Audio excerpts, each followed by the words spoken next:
lost. Okay, here we are. Let me try again. So it should be going just fine. Let's press go live on Instagram. Jenya, I'm going to be on for a couple hours and I don't want you on the screen. Okay? I know, honey, but you have somebody there with you.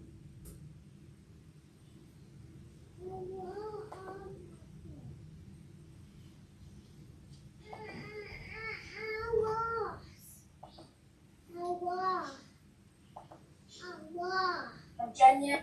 Okay, we're gonna turn down volume. Okay, so I got the comments on Instagram and Facebook and Twitch and YouTube. Jenya, I need you not to be in here right now while I do lives, okay? And I'm on live on TikTok. That should be all of the comments. I am not seeing all of the comments or things that are going on TikTok, so I guess I have to go help her. Just give me a minute.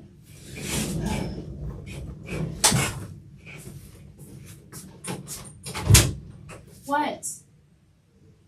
I love you, but I need you to... You want to draw? Okay, I'll get you something. You gotta stay out of here, though. Let me see.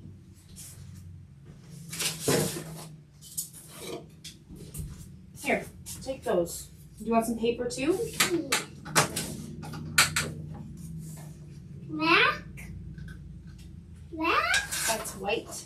White. We'll have some fun.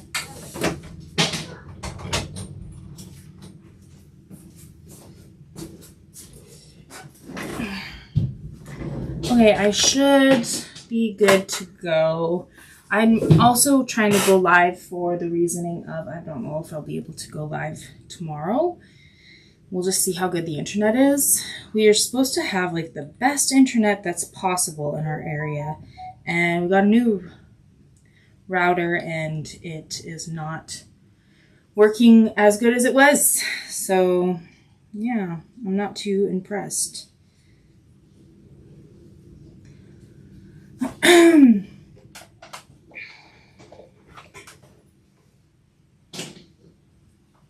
So I'm going to stay on for a little bit here. Okay, just going to introduce myself. My name's Charity Lowe. I am a portrait artist. I do people portraits and pet portraits. I do accept commissions for those. But my day job is with the Vinci Eye App, which is the app I am going to use throughout this video.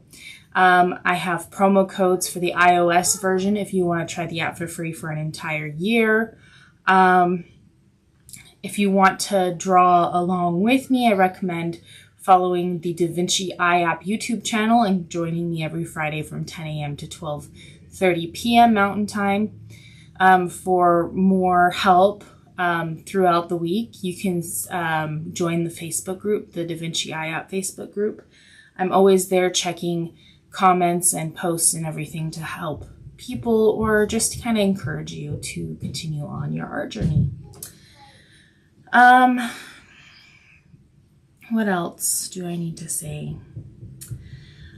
Because of the work that I do with the Vinci Eye App, I also do other random things like wood burning, stained glass painting, fabric painting, soft pastels, acrylic, watercolor pens.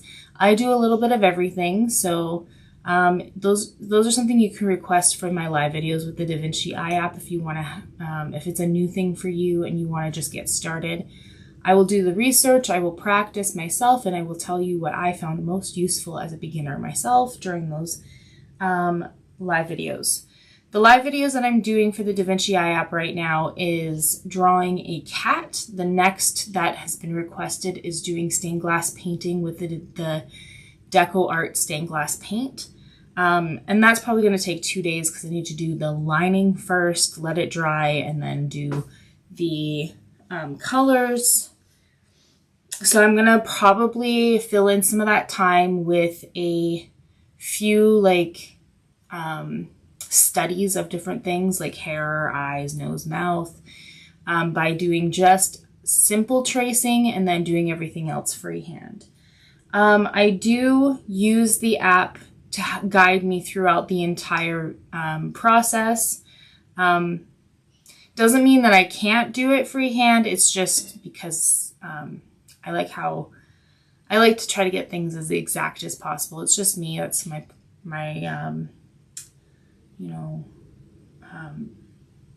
thing. I was really good at freehand at one point. And I'm pretty sure I could still do freehand. Just takes longer, and then prices get more expensive for doing commissions. So that's my reasoning. Yeah.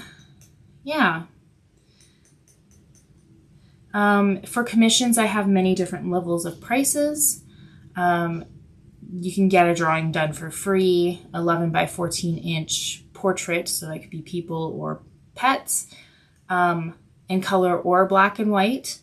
And then I can give you 65% off if you allow me to make it into a tutorial or an advertisement for the Vinci Eye app.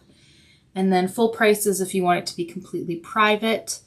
The prices are based off of how much I get. I get from the Vinci Eye app hourly, and then how many hours it takes at average. So the prices are straightforward based on the size. So you don't have to worry about paying me per hour. It's just a set price. And I think that's it about myself. So let's get started. You'll be seeing all of the different angles of this app and what I'm doing. So here we go. So the bottom left corner is what you see through your phone. And just so you know, and you should be able to see me throughout this entire process. So what I'm doing right now is I'm starting to build up more color. I already got the placement of a lot of the shadows, and then we're also building up texture too.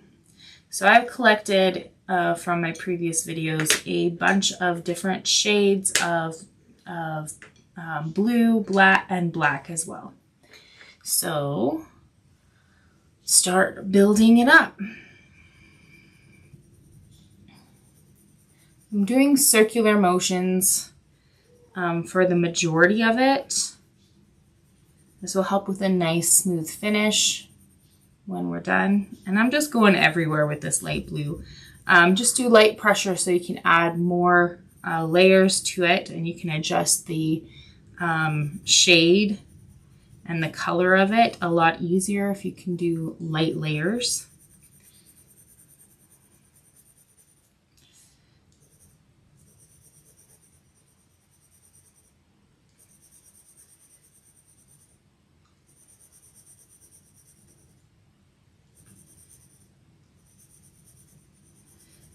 So there's a few things I want to talk about.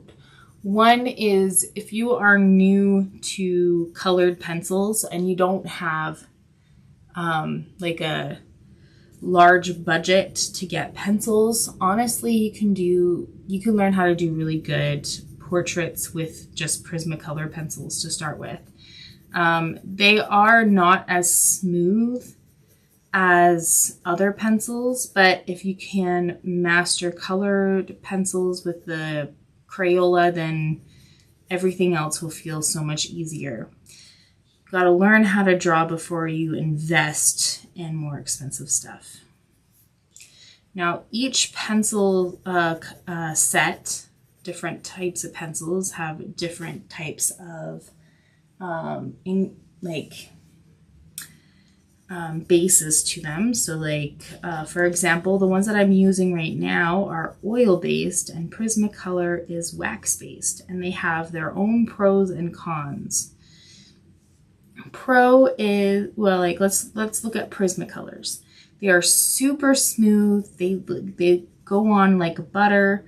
They're very bright and vivid colors. They'll just be super bright, like as soon as you place it down. And they're easier to blend. There's some techniques that are easier to blend, in a sense.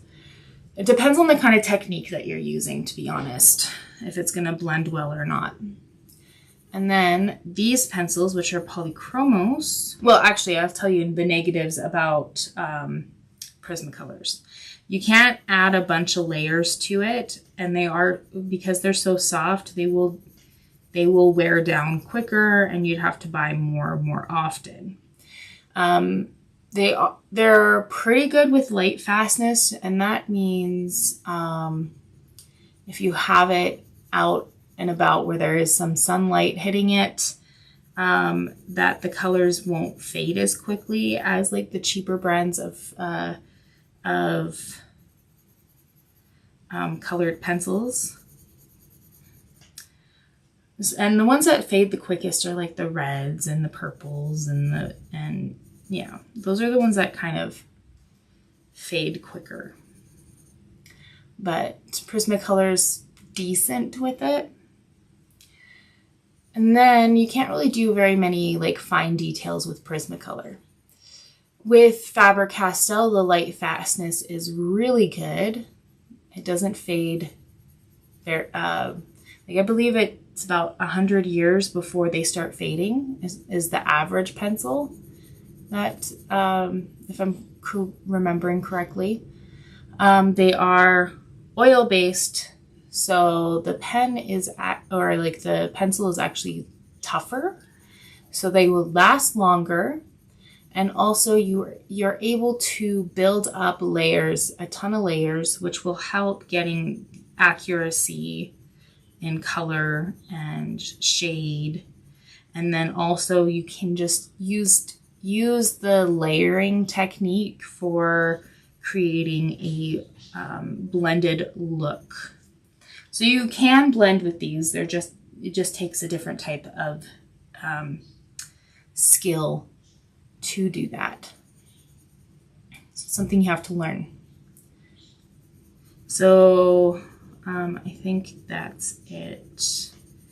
If you were to blend it other than this technique of just layers, then it's a little bit harder to do so. So you got to do some research about what you want from a pencil, because every set is slightly different.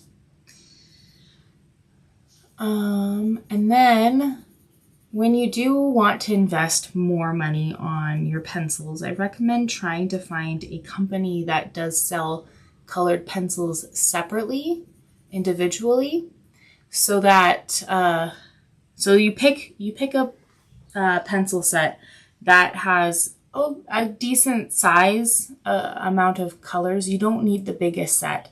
That is going to be overwhelming, and you're going to be like, oh, but this one is, I don't know, that there's like 3 colors that look very similar and I'm not sure which ones to use. Just have one that looks like has a decent amount of colors.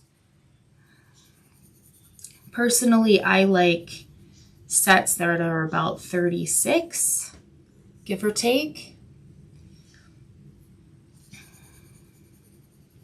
And then as you use them, you'll start to notice that there's some pencils that you just go through faster.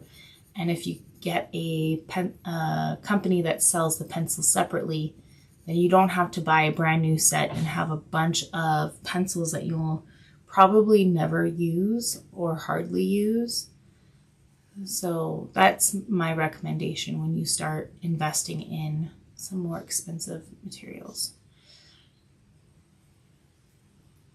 So every so often when I get a little bit of extra money, I will do like an inventory of all my stuff. And behind me is an organized colored pencils for the exact pencils that I have for my original set as refills. And I do that for all the mediums that I have too. If I notice that I'm running low on something after I get paid, I will order some so that I always have it ready to go and I don't have to wait.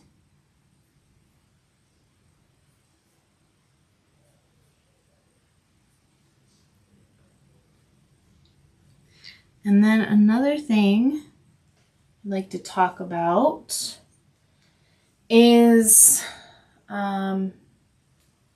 how to pick colors. There are many different ways. When I first started getting more serious about colors, I just bought my first Prismacolors just to, you know, treat myself for Christmas. What I used at first was the colored pencil picker app. There's a few different versions of it. Sorry, I gotta get up again. Hey, don't draw on my door. What are you doing? Oh, those. It's off. Oh, I don't know where the charger is for right now. okay. Okay, do you want me to take it? Yeah. Okay, I love you.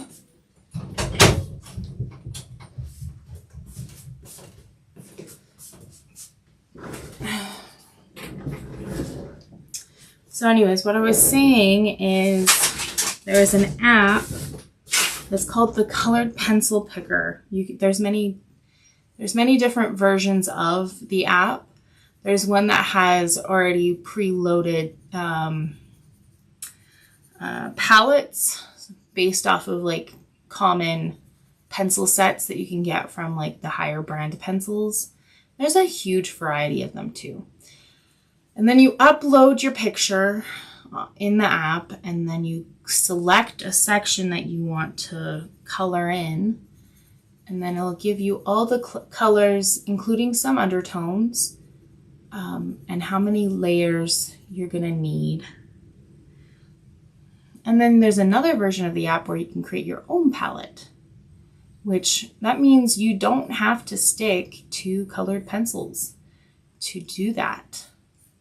So what you do is you make a chart on a piece of paper, preferably a paper that you are going to use for your finished product. So if you're going to use Bristol board, draw on or paint on Bristol board. If you're going to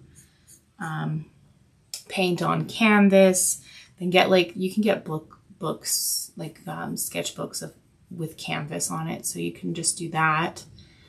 And then you scan it, get the image onto your device that you're using the Colored Pencil Picker app, and then you have to manually put in the colors by using a dropper or whatever it's called to the colors that you're working on. So you got to add the number and the name to it as well. And then I'll tell you what colors you're going to need. And it's great for like beginning, doing that for the beginning, just to get yourself used to seeing undertones and stuff, really questioning on why they said that you need to use certain colors. But I have changed my habits into using more of a traditional method that a lot of artists use. So what I did is, on a piece of paper, a little chart, I colored in these rectangles. What I would do differently is that I'd go from dark to light, and then not a solid color like I did, and then the name and the number, and kind of try to keep it in color coordination. So start like with yellows and just go that way, just like a color wheel, so that you can compare every color that's in that certain section to get the right colors, if that makes any sense. And then you can either print off a reference, or you can use another device to put it on. And I'd recommend, if you're using a device like a tablet, upload it to a photo editing app or a drawing app, and then use the color picker to select the color in the certain area that you want to work on. And then compare that little paint, the little circle or square that has the color on it. Compare that color to your swatches.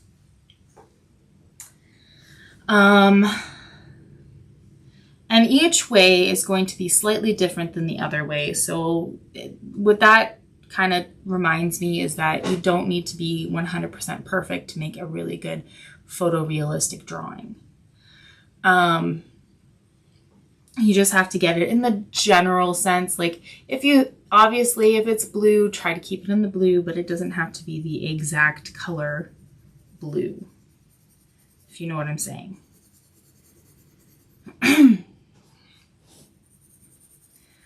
So yeah, those are my little tips for you. That's how I select colors for my drawings. I also like to kind of work from like I like to do one section at a time. So like the first thing I did was his face and arms because they're all the same color, and I just collect the colors on the side here so that it's cohesive all the way through. Then I did his hair, same. I just kept all the pencils that I was using so that the hair was consistent all the way through. And now I'm doing blue and doing the same thing. Sometimes I might need to add some other colors to the drawing.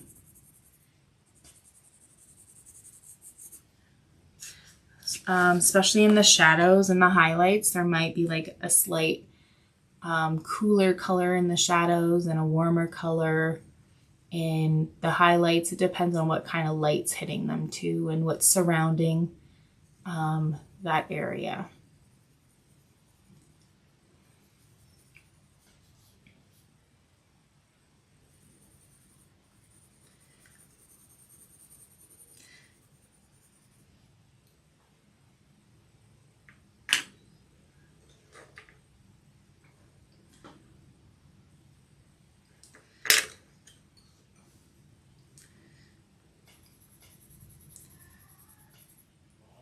Some of my favorite features about the app that I'm using is that if you're using AR mode, I'm gonna see if I can show you this. If you're using AR mode, then let's zoom out here for a second and turn off strobe. When using AR mode, you're gonna use like a thing like this. It's called an anchor. You can make one or print this one off. And then what you can do is you can have your table at an angle, your phone at an angle, and it will adjust that angle so when you're drawing, it won't warp the image. Also, it will automatically save the position of your reference when you leave it and then you come back. So that's super helpful. And then if you accidentally move your phone, tablet, drawing surface out of place, it will move along with you, still keeping everything in place. Yeah, as long as you have it either taped directly to the surface you're drawing on or just above it, like I do in on my clipboard, I have it taped to the top. And then this camera needs to see that all the way through. You can push the move button, you can make the image larger, smaller, press the move button again so that it's black, and then you can zoom in to the fine details and everything stays in perfect alignment. So that's one of my favorite things about the app. So it's like a magnifying glass. It's super cool. Strobe I love to use, especially with colored pieces. So I can see the placement of different colors and things and find the differences as I go along and change them as I see them. And then another cool tool that they have is breakdown mode. This one I only really use for monotoned paintings and drawings, like with graphite or even doing watercolor. And what it does is it breaks down the image by color value. So you start off with a very light layer of the shade in the colored areas, like in a shade of gray. And then as you're going through the steps, they just get darker and darker as you go. So either put more pressure with the pencil or choose a darker pencil until you get to black. So that is a super handy tool that no other tracing tools have. And again, I only really use it for monotoned drawings and watercolors and graphites. So, yeah. Let's turn breakdown off and turn the strobe back on. So when I'm using strobe, I turn up the opacity to its fullest. This way I can actually see the photograph, like the original photograph, and compare it to my drawing.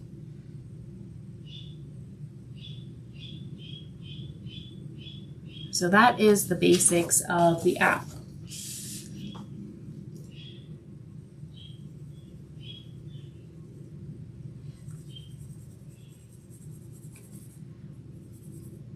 Now I want to tell you about art history. So we have records of artists who used tracing methods in some of their paintings and drawings. These artists include Leonardo da Vinci and Norman Rockwell and some other artists that I can't think of at the top of my head. And they use tools like camera obscura and camera lucida. These are not the modern day cameras that we have. These are not shutter cameras. They're not phone cameras. They're nothing like, they're the beginning to those things, but they're not quite at that point. Especially camera obscura is like a starting point to modern cameras. But anyways, how these tools would work, the camera obscura would have, you would be in a dark room, or it'd have like a dark box that you can see, and a pinhole on one side which would reflect a reversed image on the other side. So one of the tools used by some of the more recent artists would look like an old-fashioned camera, like the one that you put the drape over your head and hold the light in one hand and go 1, 2, 3, and then you'd hold the button and then a picture will appear, opposite, film image. But essentially it was the exact same thing as that, but instead of having chemical reactions to the sun to create these reversed images on film, they'd have artists just put their head in the box and then trace the image.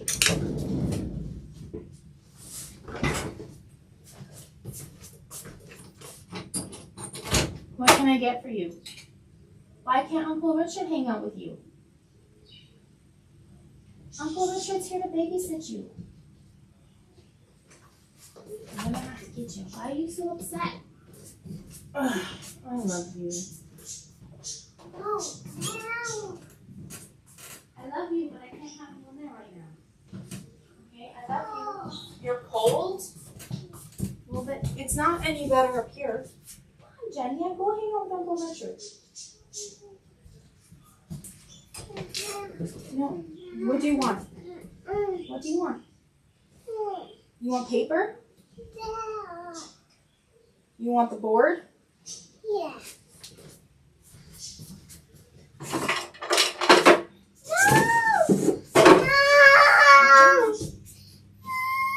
What do you want? Jenny, I can't have you on screen. You want the table to be set up. Well, you can do that after. You've got to do that after, okay? Come here, sweetheart. Come on. Come on, baby girl.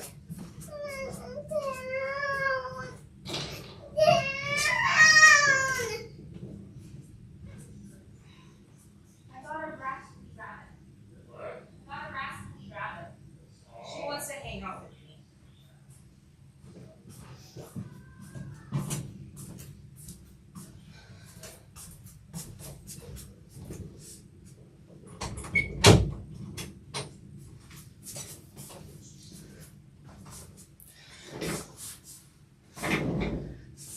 She's just really not happy today.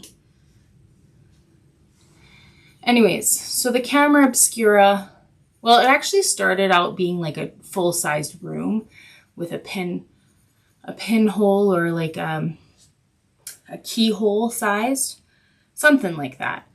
And they would be in the dark room seeing the image being reflected in reverse, just flipped, and they would trace it. How it works is like super cool in the science perspective. And then they made a box.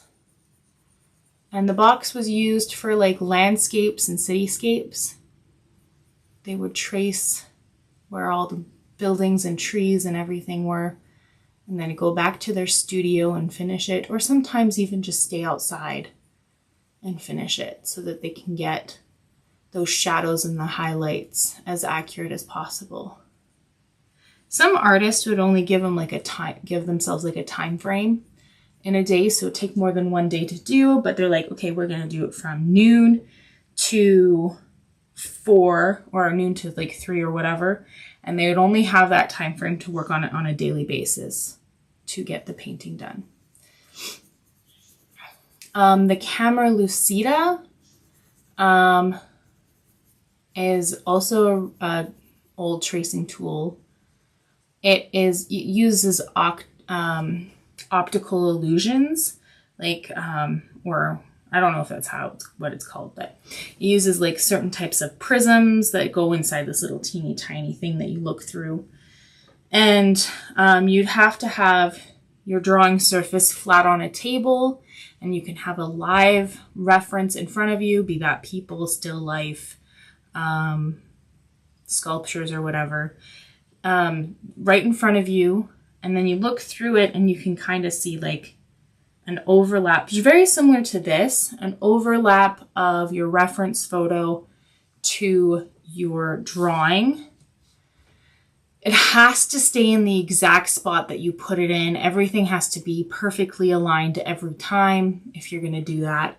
And what it essentially looked like, so let's turn this off. What you see is something like this, where you see half of your drawing and half of the reference. That's what it would look like. But these tools were used in the 1400s. So it's not a new concept. It's just been, technology has just made it better.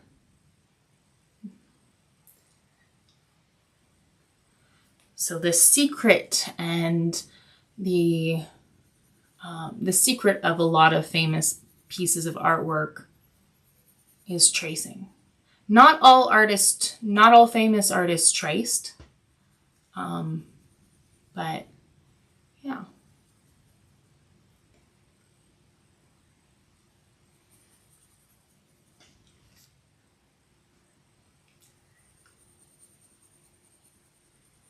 Now, if you see a really good artist, and then you find out that they trace, do you think it would be less impressive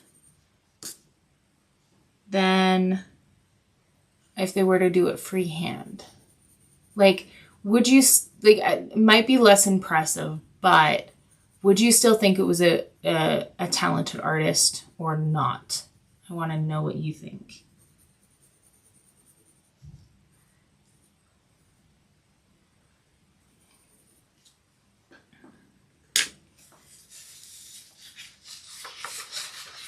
Like, there's artists out there that do not just photorealism, it's called hyperrealism, where you can see all the textures of the skin and like super, super high realism art. There's many artists that can do that, and I'd go, if they were tracing, I'd still be amazed because of how much patience it takes to get it to look so real. All those little different, like all the tiny little pores in the face, the texture of the skin, little hairs, like all that detail I think is incredible, even with tracing. So when I see hyper-realistic artists, doesn't matter which method they're using, I strongly respect their skills. They still have a ton of skills. Many people can trace, but not very many people can make good artwork by tracing or have the patience to do it. Well, that's one of the most important things to have is like patience when it comes to creating art. And it took me a while to get to that point. I was like considered the speed printer when I was in high school. The speed printer, human printer. Which I was still really good at it, even though I was doing fast work, but slowing down really helped me elevate my artwork to a whole other level.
So to me, finding out that an artist traced, it's kind of like finding out how a magician does his tricks.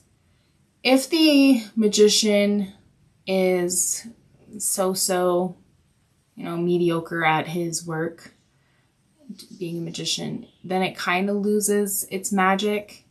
But if he's really good at his work, it doesn't matter that you know how it's done. You're still amazed by it.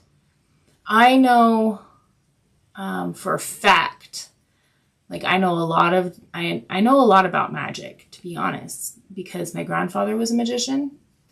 But even though I know how his tricks are done, I still wouldn't be able to pull it off. And that's why I'm still impressed with it.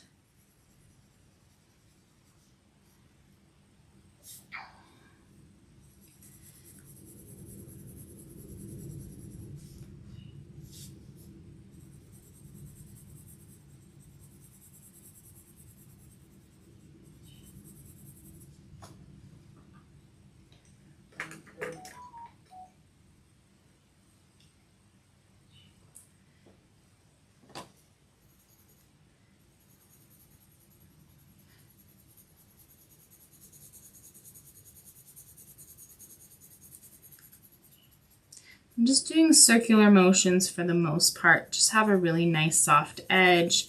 Being able to fill in the gaps a little bit easier.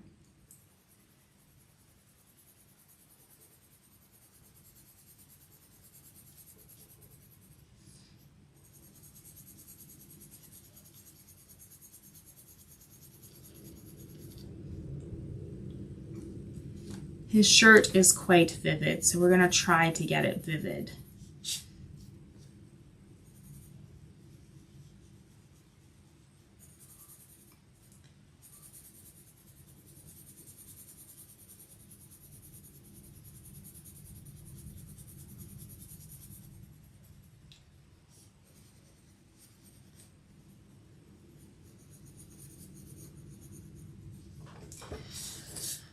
Okay.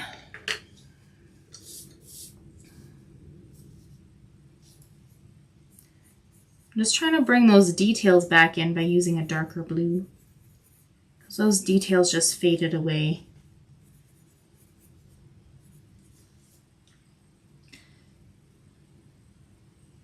So it's kind of like a really interesting pattern on this shirt. Like it just seems so random.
Okay, now I'm going to use a blending technique.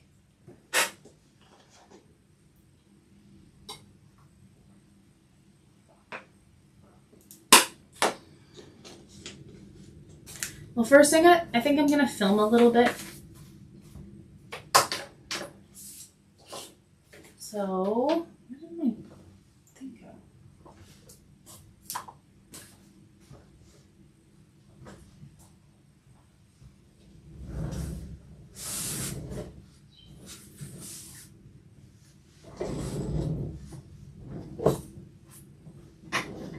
Just give me a minute.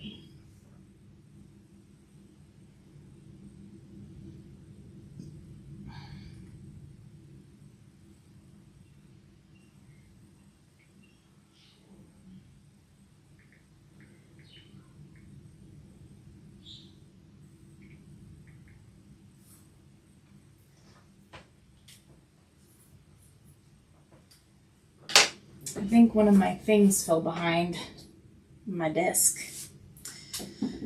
Okay, so I'm going to spend about 5 minutes filming. This is so I can get paid for my time. It's one of the cool things about my job. I can create things. I get to keep my creations. And my materials and my time's paid for.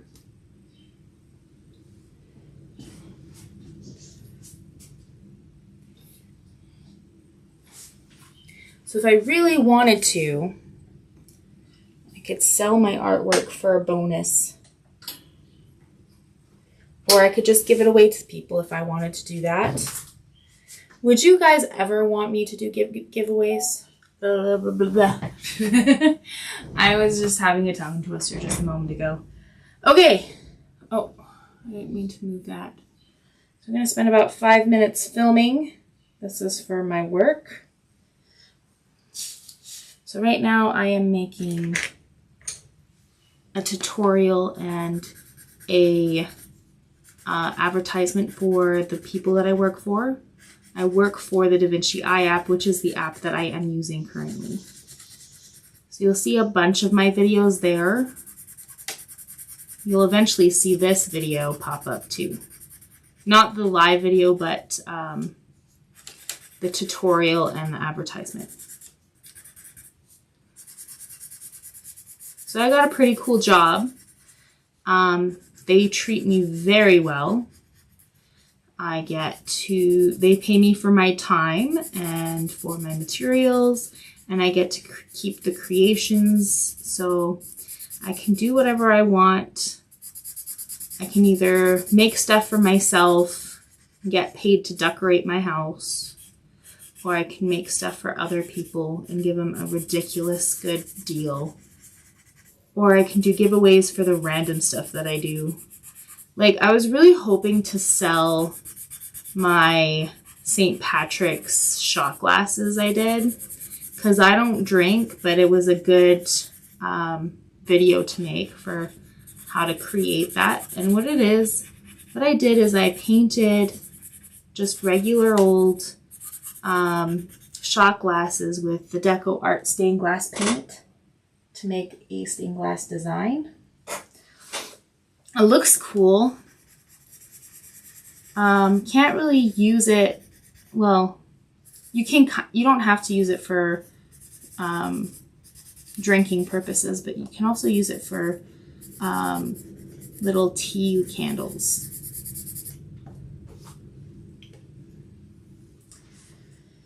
But I don't know what to do with them because I don't want them, and I think somebody else might actually and be happy to have them.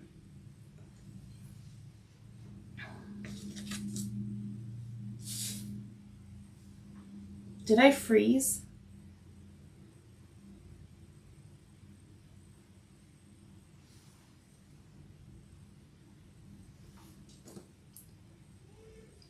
So just light pressure and circular motions. I'm just going to really fill this in. Just getting some more color down.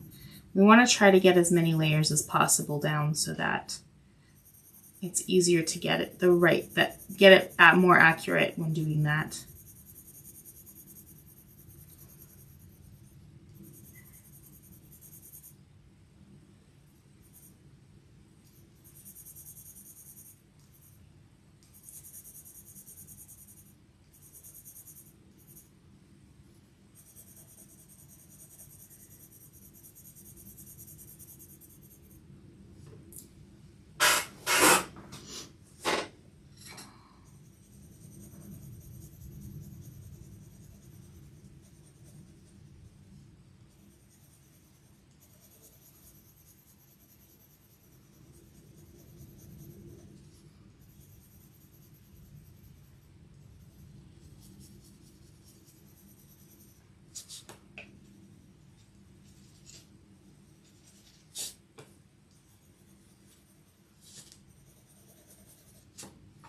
Okay, I'm gonna start putting in some of the really dark colors in here too. I'm wondering if TikTok is being a little bit more angry with me because I'm using a different streaming thing than directly for it, because I'm not getting very many people on here. I'm wondering if it's just me overthinking on why it could be that way, and it's just the fact that nobody's watching me, or if it's just TikTok not pushing me for some reason because I'm not using the streaming platform directly, if that makes any sense.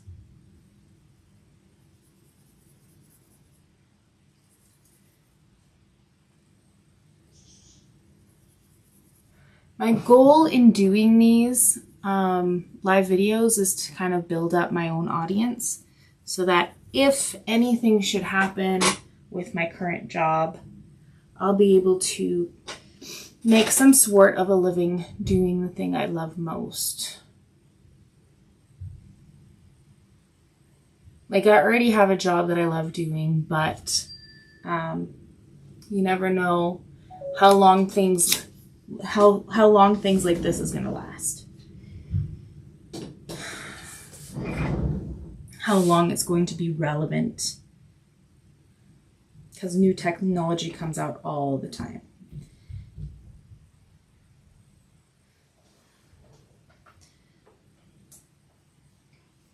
Like, they're going to be relevant for a while because they do have a version for the Apple headset, like the AR headset.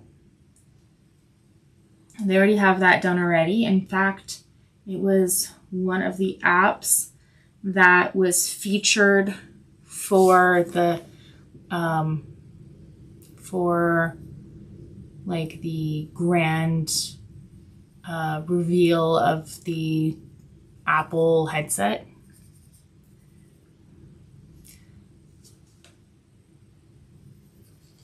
Some cool things that this app, or the people behind the app, has achieved is kind of interesting too. Like, they were on Shark Tank. I am having a hard time finding the video now. It's been a while since they've been on Shark Tank, but they were on Shark Tank. And they have some connections to some art brands. I got to meet a lot of interesting people when I went to Seattle to NAMTA. Got to meet the CEOs of many different brands. Met one of the CEOs of Faber-Castell, the American CEO, and also Deco Art. And there's so many other art supply companies and suppliers there. And I was there so that I can demonstrate the app, because the person who came up with the app thinks that I actually know more about the app than he does, even though he's the one that created it. Yeah, she ran away. I want to show you these shot glasses that I think I might want to give away. So here are some of the shot glasses. They're made to look like stained glass. And there's 6 of them, but I don't really want them because I don't drink.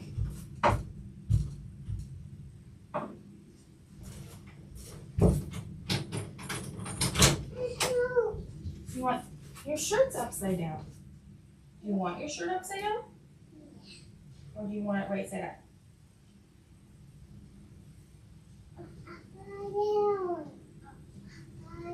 Upside down?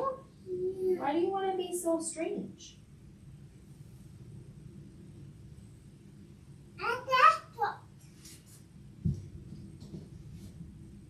You like this shirt? You like this shirt? You gonna give free hugs today? Free hugs. I get the first free hug. You should go give Uncle Richard a free hug.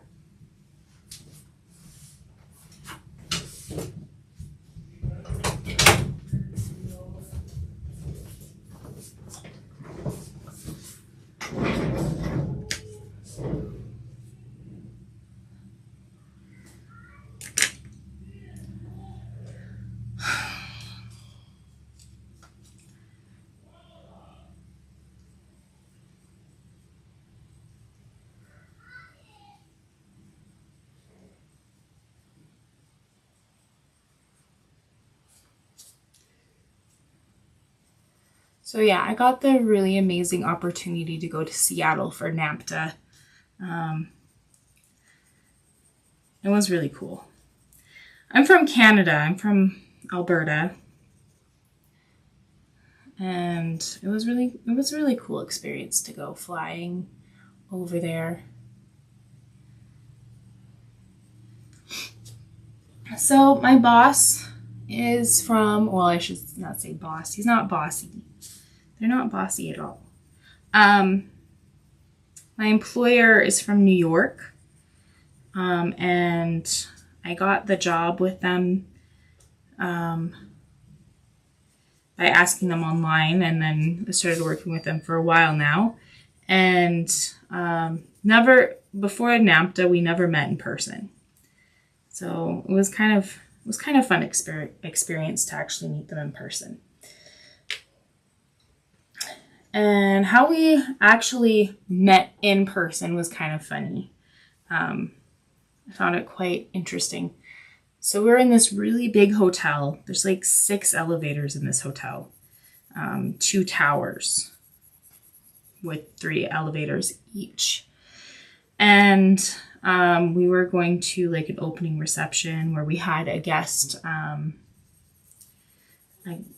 speaker there, and we got to see, like, it was anyways. So we're told to go to a certain floor to go into the reception room, and as I'm going down the elevator, in walks one of the guys that I work with.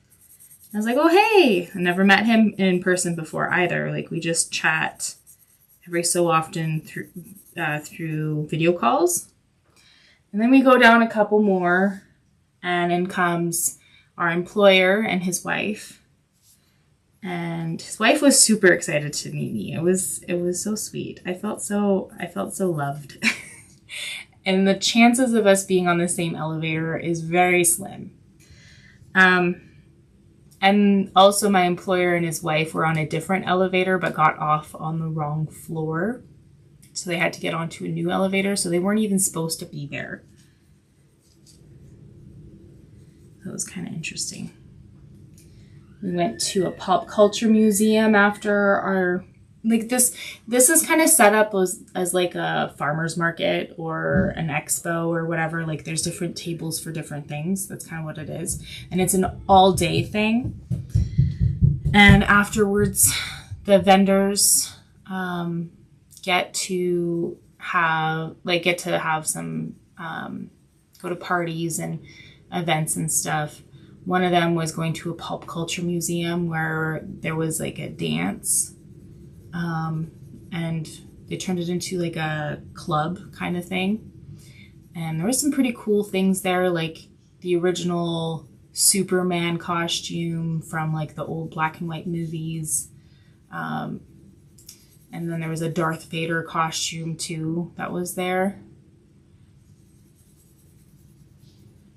And then one of the other nights we went to a arcadium, like an arcade, and it was 2 floors, really huge space. Like, you could get lost in there. And we got to play video games and shoot some hoops and just have a lot of fun doing that. And got to meet some pretty amazing people. And I was really hoping to go again this year, but I'm honestly terrified about what's happening in the US right now. Even though I know I'm Caucasian, so I'd have an easier time, which is very sad to say. But it only takes being in the wrong place at the wrong time to be in a situation that you don't want to be in. So I was really hoping to go. We were actually planning on maybe going to a Pinterest event in the United States. But yeah, that was canceled. So we're probably going to be not meeting up again until like another another 3 years or so for the foreseeable future, which is kind of sad. I really enjoyed going.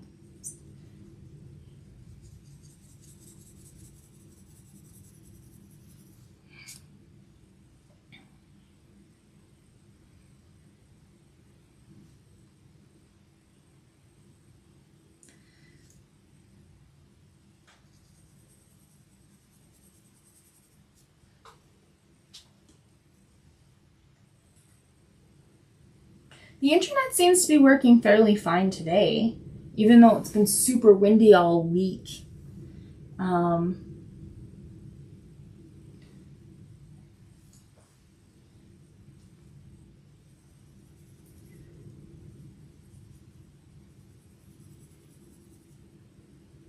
Like, I find the weather really affects the internet, especially here where I'm at in the middle of nowhere.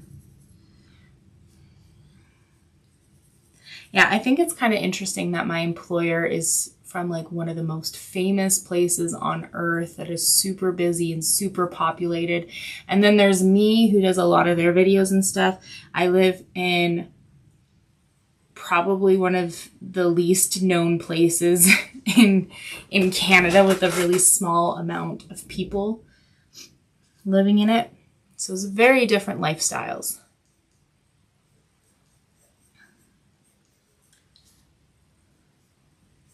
Anyways, I'm gonna need to take a quick break. I'm gonna stay live, but I will be back. It shouldn't take too long.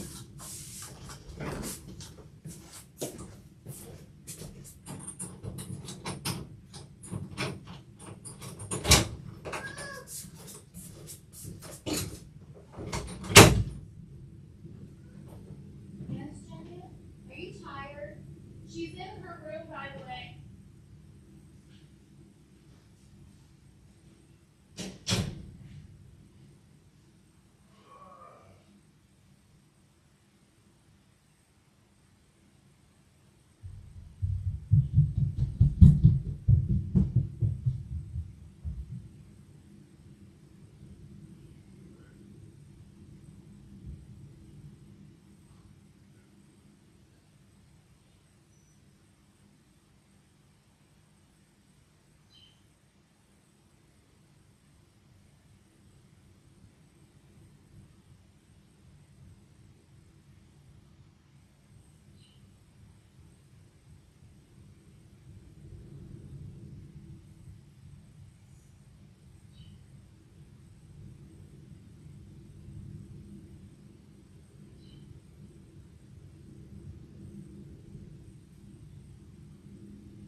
Okay, I'm back. Sorry about that.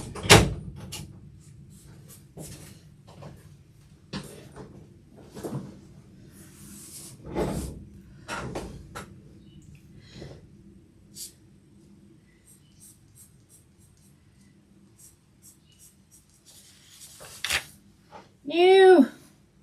Wet hands on my reference. Might need to reprint this. Should have dried my hands better.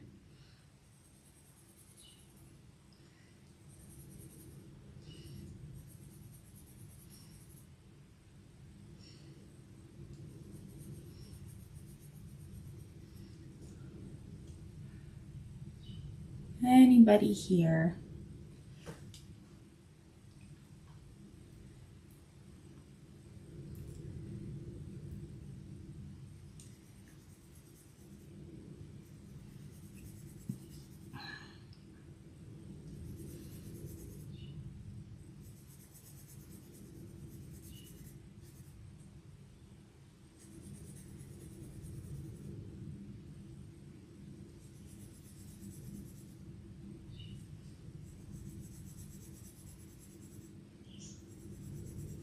So I don't always stare at the app.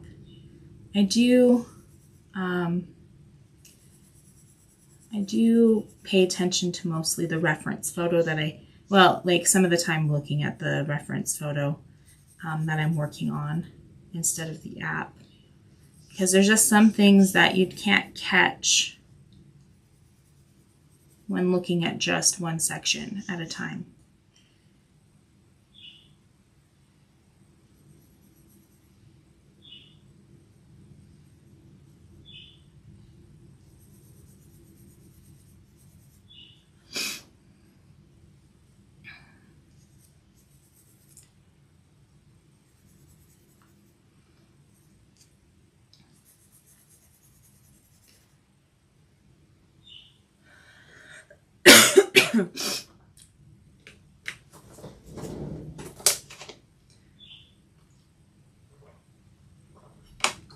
Okay, it's getting really warm in here. And for some reason, this room gets really warm. And it's super windy outside, but I'm going to open it anyways. Open up my window. So it's going to get noisy, and I apologize.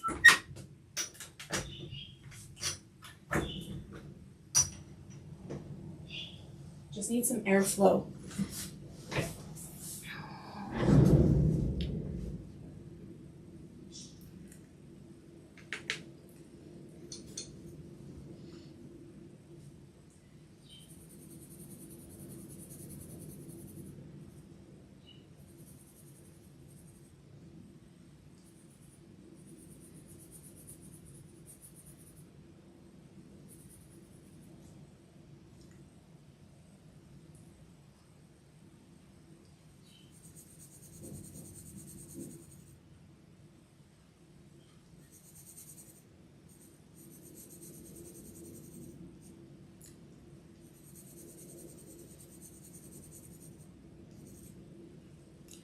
I want to tell you a little bit about who I am, what I did, and how I got here. So let's start off with how I started getting into art. My mom was a very good artist. She did a lot of commissions. She went to a lot of shows. She was really good at doing oil paintings and some pencil art as well. And that's what I wanted to be when I grew up. I wanted to be an artist. And I remember drawing side by side with her even before I was even in elementary school. So she was my first artist and my biggest inspiration.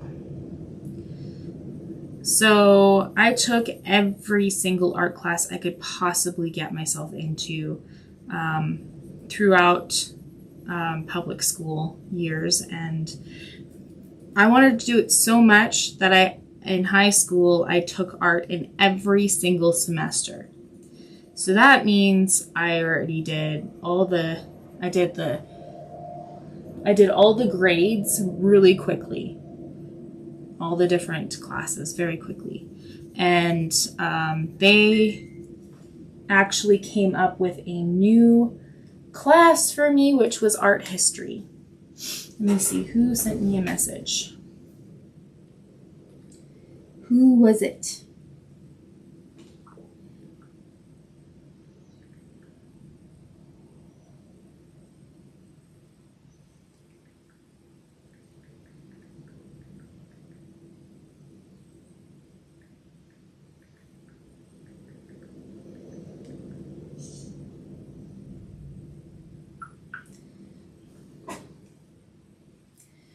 Anyways, what was I saying? They came up with new classes just for me, and that was focused on art history.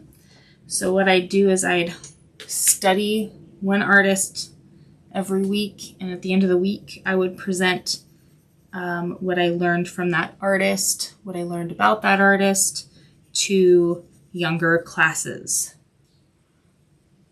And do little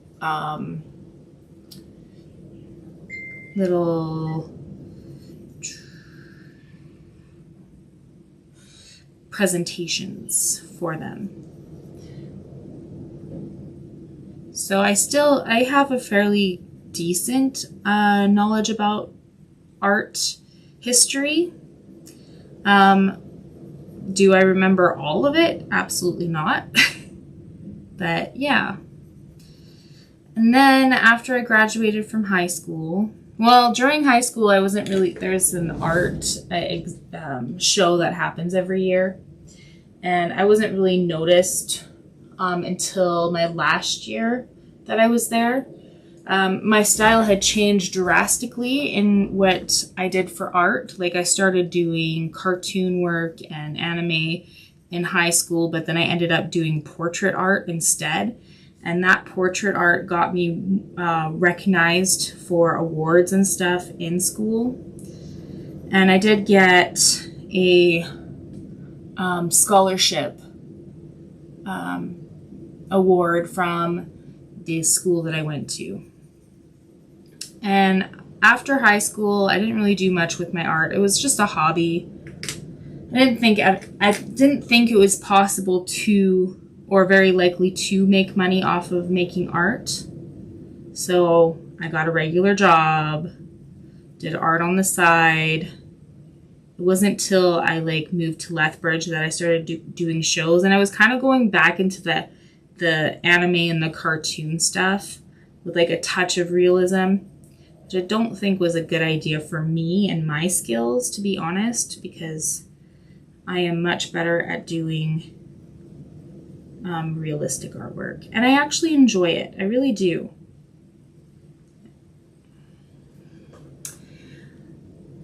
And it still kind of petered in and out. I did a little bit, and then I didn't do much, and then I did a little bit. And then after many years, I started doing art again during the COVID shutdown. And again, I went back to cartoon stuff. So what I did to help pay some bills is that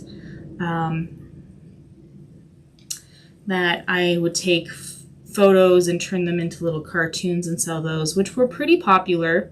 It did help. I volunteered some of my time to make things for healthcare workers, so that they, made it more comfortable for them to wear masks and stuff. So I made a bunch of other things during that time. And then eventually I came across some other artist out on Facebook trying to sell portrait work. And they were trying to sell it for a real big chunk of money, a huge chunk of money.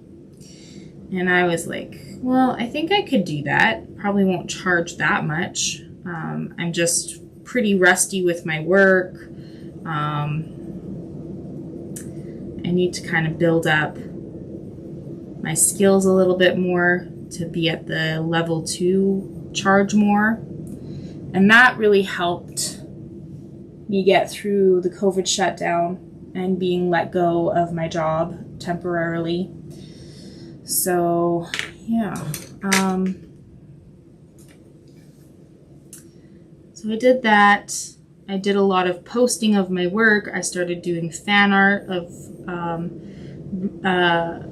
realistic characters, live action characters.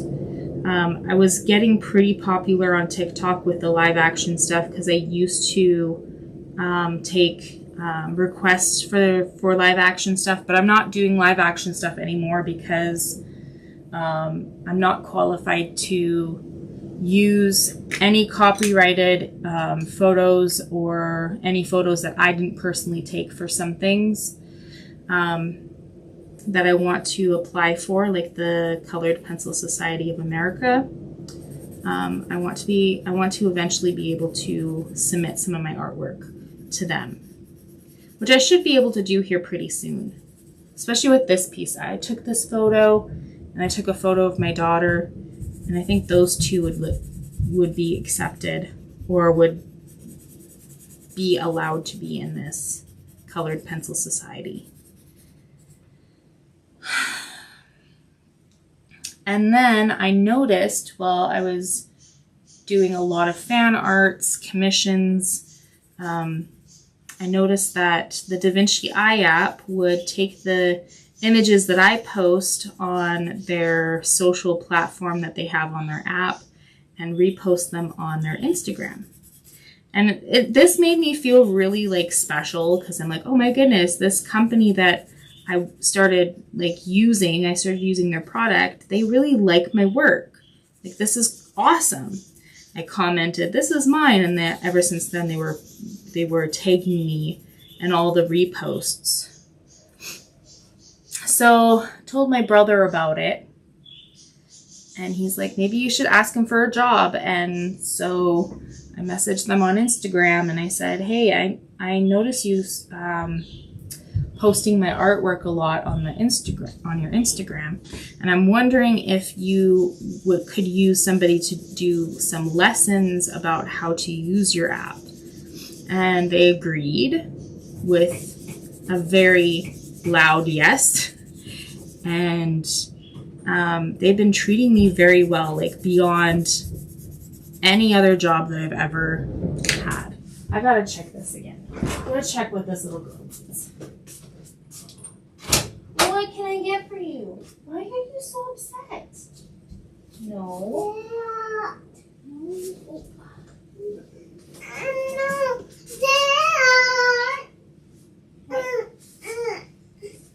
What do you need?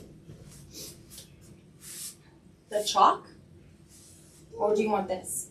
Yeah. You want this? I'll hold this. You hold this.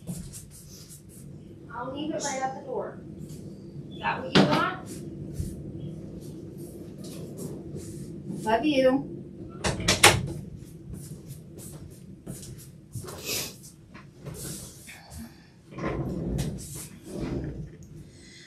As I was saying, they really loved my work. They were so excited to work for me. They've been treating me way better than any other job I've ever had.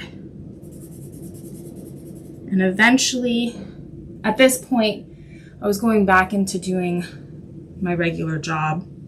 I was a healthcare aide at this point, and I was doing the work for them casually. The Vinci Eye App, I was working with them casually as a little extra income on top of my income as a healthcare aide. But then it got so stressful to the point where I was crying every night after work, and I was losing my temper with some workers that weren't doing their job, and it was just getting too much. And so I quit after I asked my current employer if I could work full-time for them. They said yes, and I'm like, I much rather would work with you guys than what I was doing for my main income. So that's how I got the job with the Vinci Eye App. It's my story.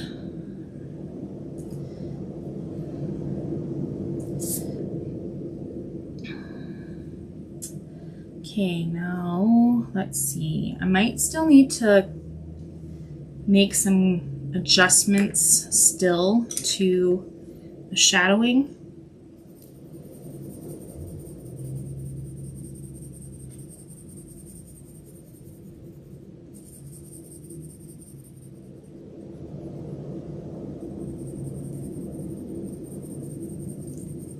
So another cool thing when I went to Seattle was I met some other influencers out there who were looking to collaborate with some art brands. And I brought one of my other crafts that I've done. I did a painting on a jacket. And my boss was like, you should see this. She did this. And this guy's like, yeah, I saw that video. And I'm like, oh, I feel like I'm famous. But I'm not famous, at least not yet. If I do, and if I don't, whatever, it doesn't matter. But it was really fun. Finding somebody who watched my video. What do you want, Janya? She ran away.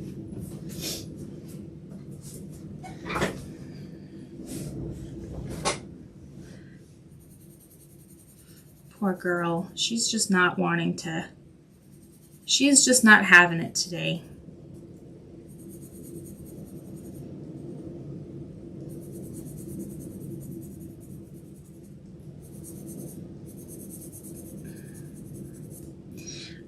If I become famous, it will be an unconventional way to be famous as an artist. It wouldn't be something that is normal or something that you would ever think is a way to become famous.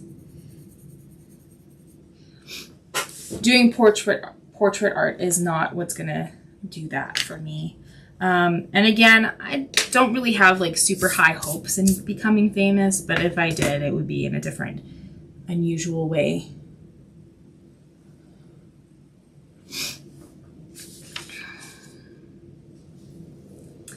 Okay, now it's time for the next areas. I'm gonna start off with like a dark blue.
It's slowly coming together. I'm getting hungry. I didn't really have breakfast today. I'll have some water and see if that helps with my hunger.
It was so loud last night, the wind. It woke me up because it was so loud.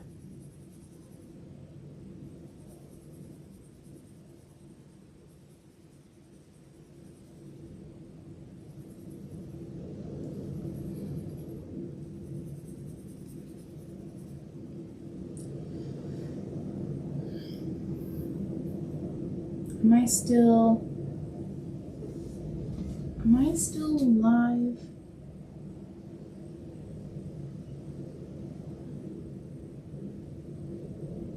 Let me just take a look at something.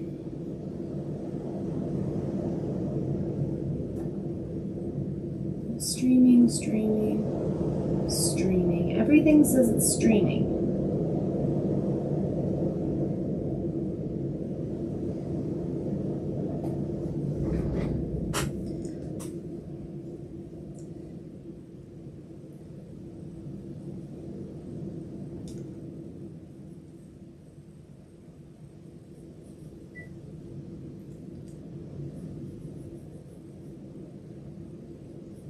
So if I ever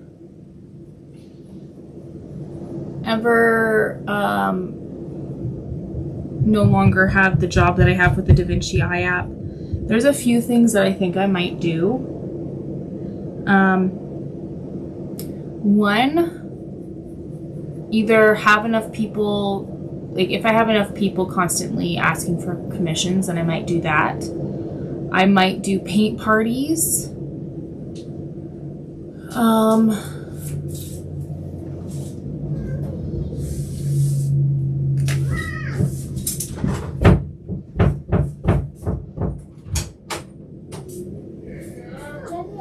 I see. You've just been in a mood. Why do you'll get me after. You'll get me for the rest of the day after 1 o'clock. But 1 o'clock gets that you'll have me. Why is she like this? No. Why is she like this today? Is it the weather?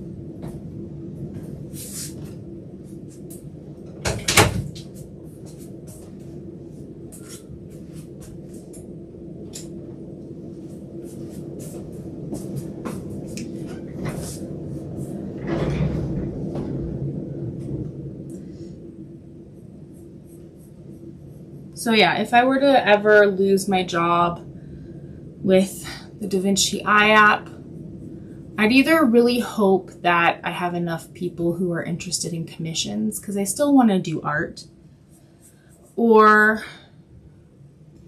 start doing other types of lessons on the internet and hopefully get enough of that people interested in that, or do paint parties.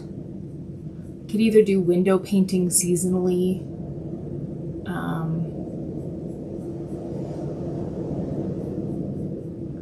try to sell a bunch of other random little things like painted t-shirts. There's a bunch of things that I'm going to learn with this app that I can actually possibly make money off of it separately if I ever no longer work with the Vinci Eye App for whatever reason. Art does not necessarily, like selling art doesn't necessarily mean you have to sell the drawings or paintings, but it can mean that you sell things with your drawings and paintings as like stickers, book covers, bookmarks, earrings. You can get like little round wooden earrings that you can wood burn a design on or whatever. There's a bunch of things that you can do creatively that is not just wall art, but is useful.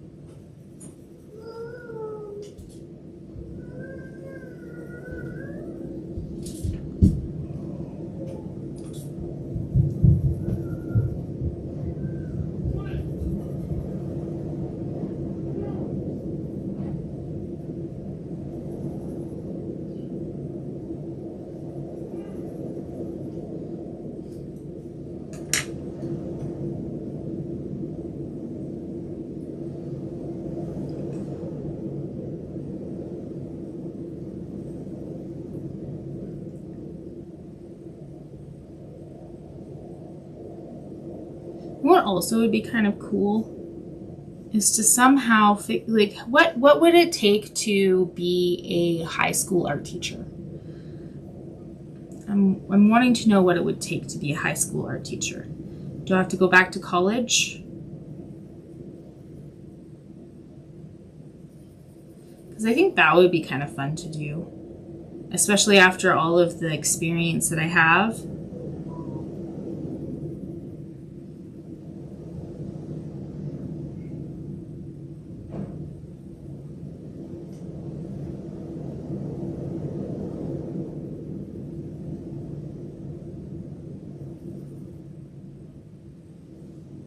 I always said to my high school art teacher that I was coming for her job. I don't think she works there anymore. But that'd be kind of funny if that actually came true, where I started working at the high school that I went to as an art teacher.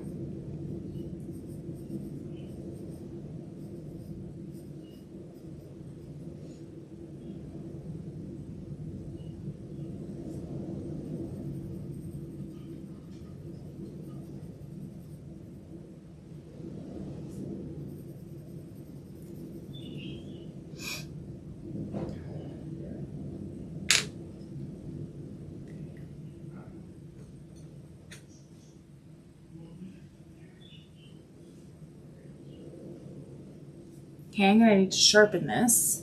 Where's my pencil sharpener? Where'd it go? Oh, there it is. I found it.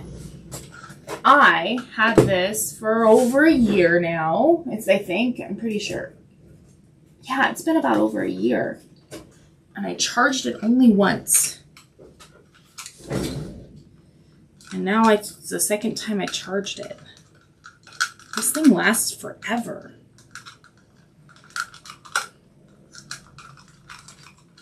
Just sticking the wires back in it.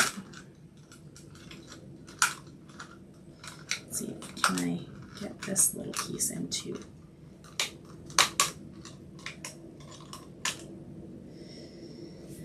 Okay.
There's a section that I kind of wish I kept lighter. Let's see if I can erase some of it. Some pencils have the capability of erasing. Faber-Castell has that capability. The catch is it has to be very few layers or just lightens it up a bit. Yeah, that picked it up pretty good. Yeah, that did a really good job because that was only a few layers. That wasn't a lot.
So Restream looks like it's frozen, but for some reason everything else is not frozen. And Restream is what's supposed to be a little bit faster than everything else because it's the one that's broadcasting everything to everywhere else.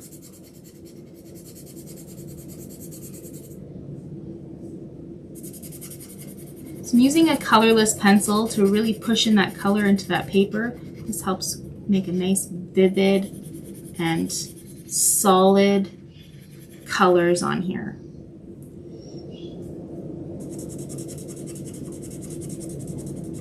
And then also the colorless pencil I'm using also helps it so that you can still add some layers on top if you wanted to. If you were used to use a white color pencil or a light colored pencil, then it will not let you add more.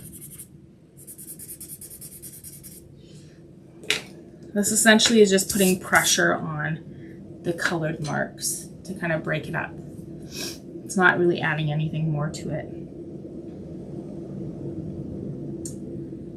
I think I might end up going over it with the light colored pencil as well to help make it look a lot smoother when I'm done. But I want to finish this section, like finish the entire shirt before I go on.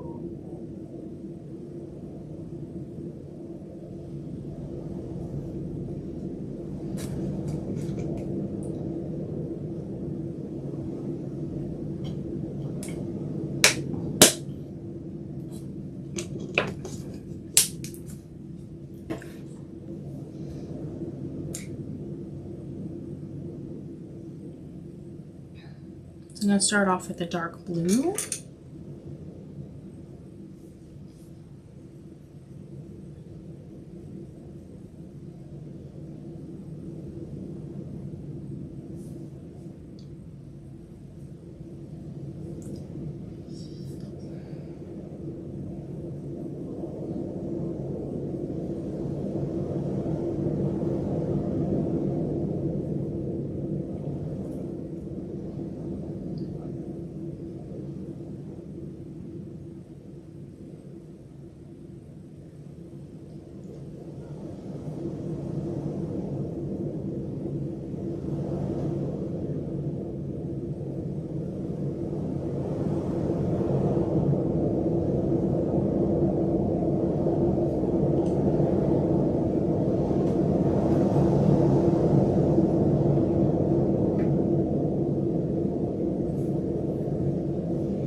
Okay.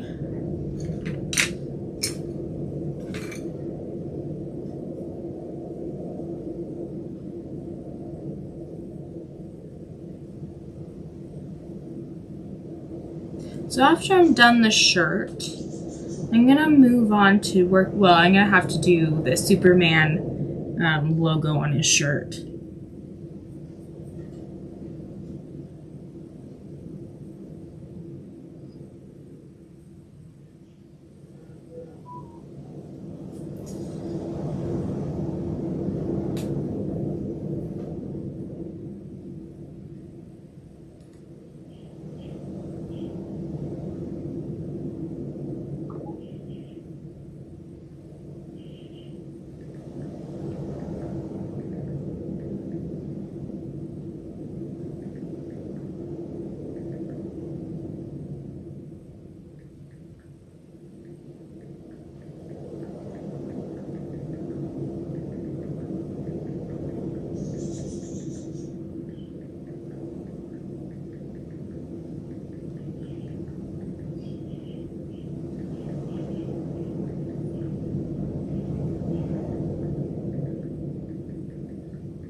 I'm going to add some more blue. I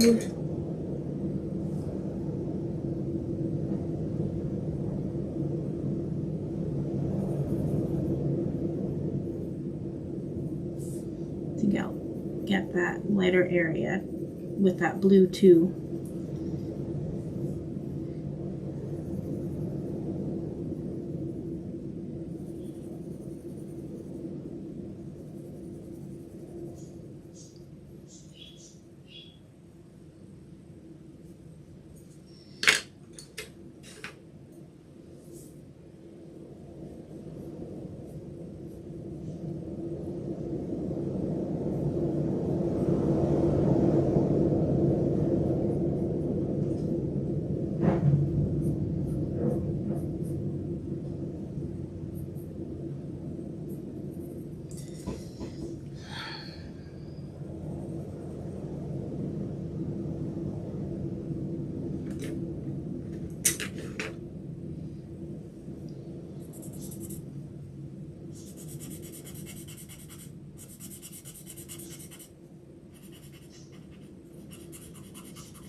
Okay, I feel like it still needs to get a little bit more smoother than what I have it.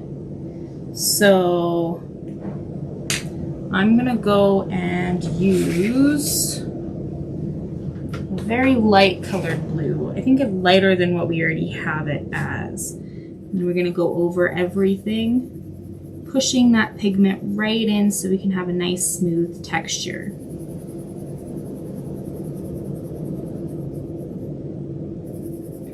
I just don't feel like the colorless pencil did enough to bring those colors to get them nice and vivid. So I just feel like it needs just a little bit more to really push that pigment in.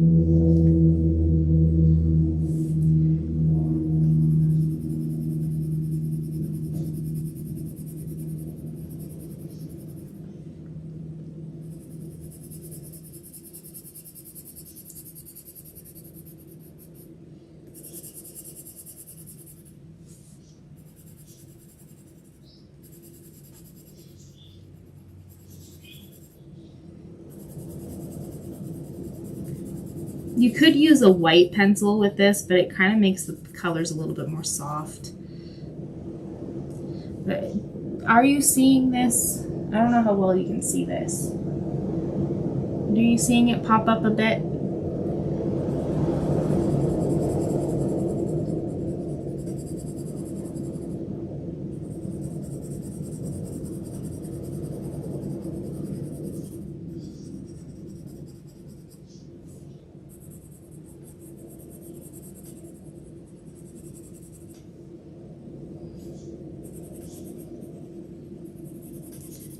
I really don't want any white to show through.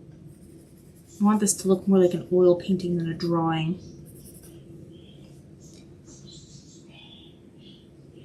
I just want to see this from an angle, a different angle than what... I don't know, can you see it? Can you see the difference? It does look quite brighter on that arm, but I don't know if you guys can see the difference too much.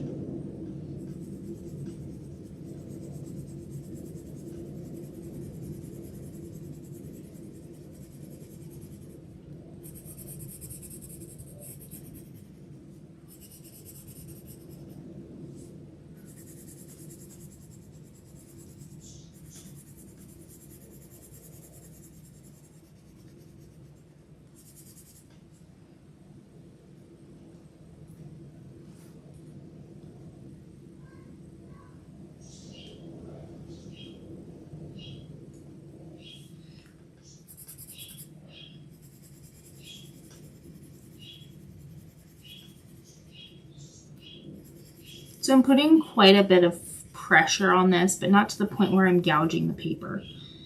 It's enough to fill in all those little gaps.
I hope this effort is worth it.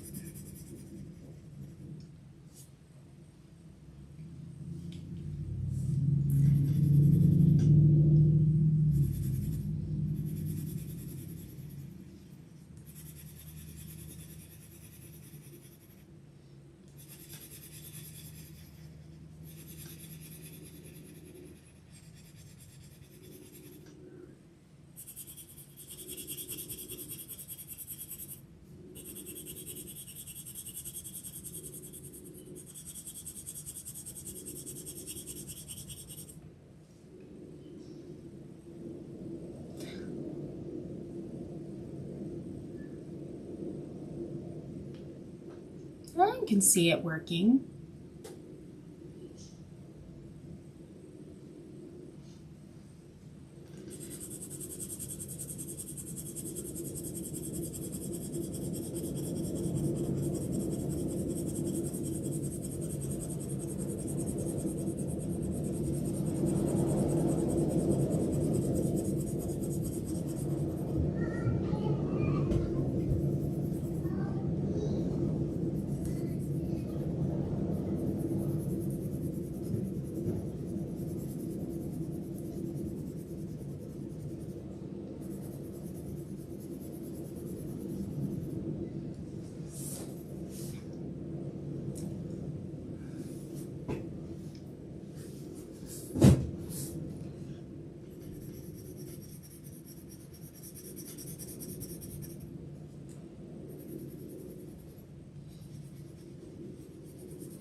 Okay.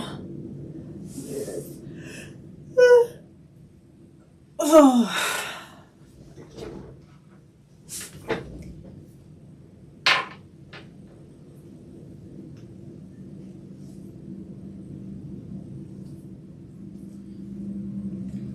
I'm going to spend a little bit of time filming the process.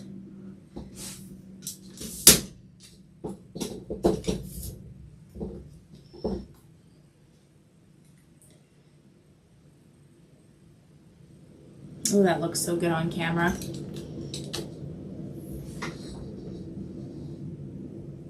That looks really good on camera.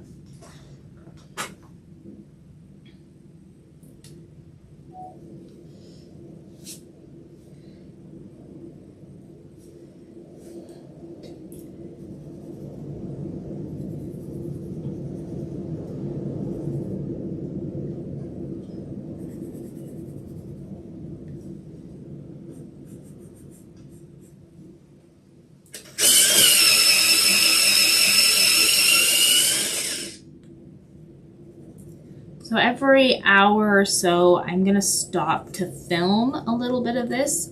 That's where I get most of my money from, is I work for the app that I'm currently using and I make tutorials and advertisements for them. So this is going to be a tutorial and an advertisement, and they pay me for my materials and my time.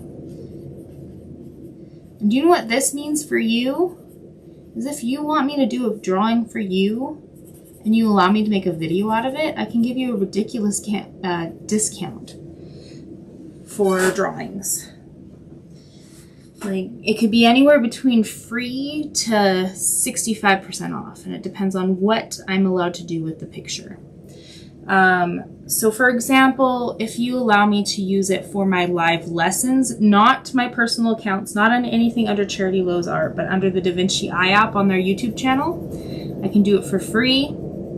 That would be a 11 by 14 inch drawing in color or black and white, your choice. And then for the 65% discount, that is for, the 65% discount, that is for making tutorials and advertisements out of the footage. So if that's something you're interested in, just send me a message and I will chat with you about prices and all that fun jazz. I'm gonna start off with a gray. I turned off the strobe and decreased the opacity so I can see about 50-50 when it comes to my drawing and the reference photo. And then I'm just tracing on the inner side of where the black lines are. I'm going to start off with a gray and then I will gradually build up to black so that I can get some folds, some shadows and highlights by doing the lighter stuff first.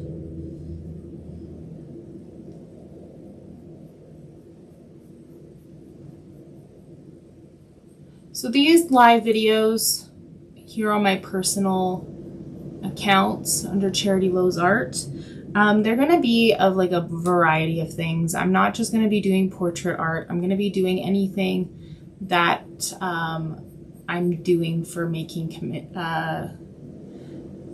for advertisements for the Vinci Eye app. Like I've done wood burning, stained glass painting, quilling, fabric painting, window paintings, murals, cookie decorating, soft pastels, acrylics, watercolors, pens, markers.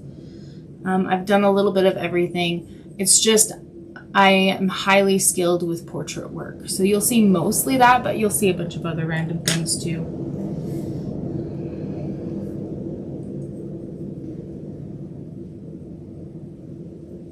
And I will continue learning new arts and crafts through my job. So, yeah. If you follow me, just check in every so often and see what I'm doing.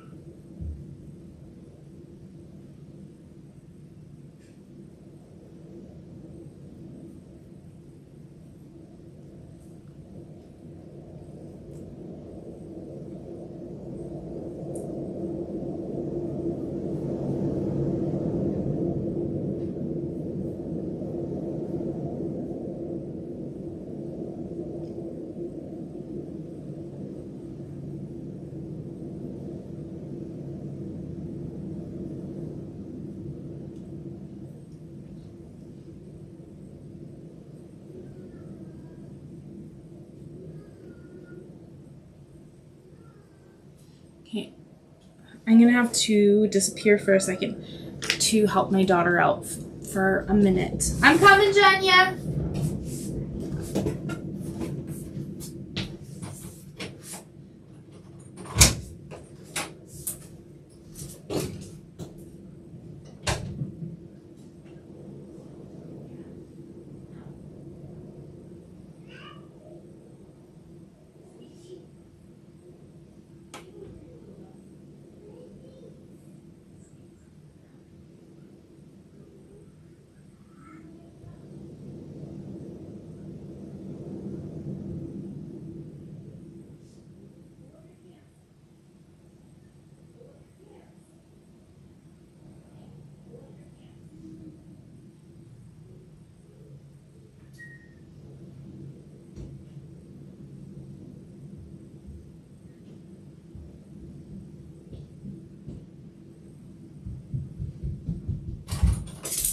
Hey! No, you're not supposed to be in there. Let's get right in there.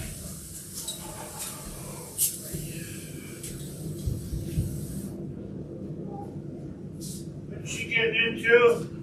She just had a poop. Oh, okay. But now she's hiding. Oh. Okay. And As long as she's a good girl.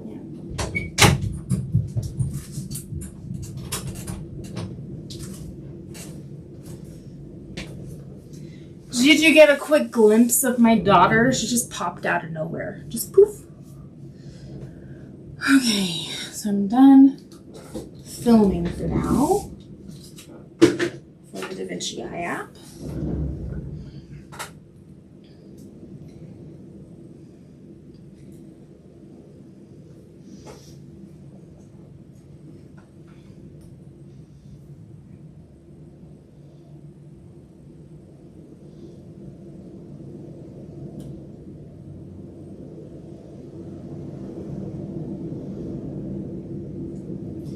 I am brain dead.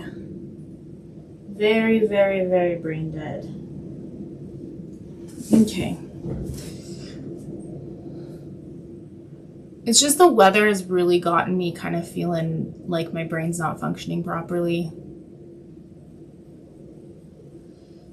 Weather's been super unpredictable lately.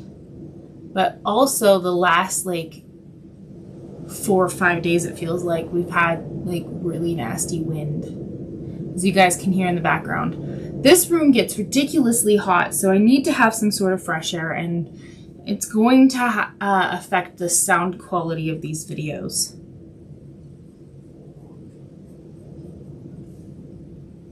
So one thing you're not seeing in this is that I'm streaming what you see on my phone onto a TV that's above my head.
Okay, we got that down for the line work. Now we're going to just fill it in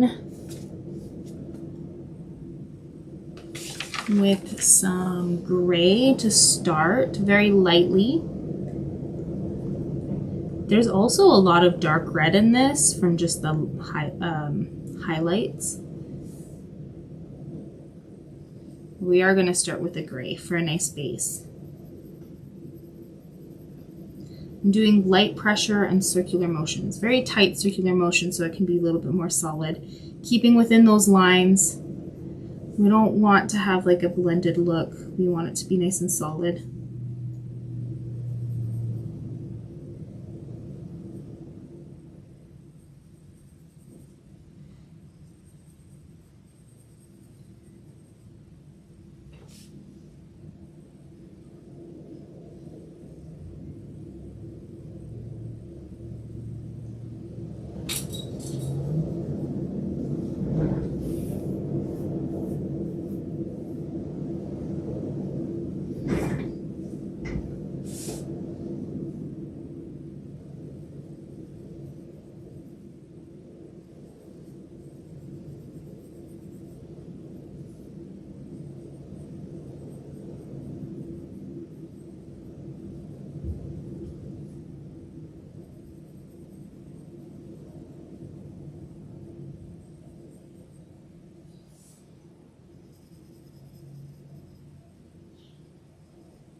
Okay, I see a really dark red. Actually, let's remove these colors that we collected from the previous section. Or maybe not. Let's see. Now that we got the basics down, we can actually bring that shirt right up to the edge. So we're going to use them real quick to just get right in there.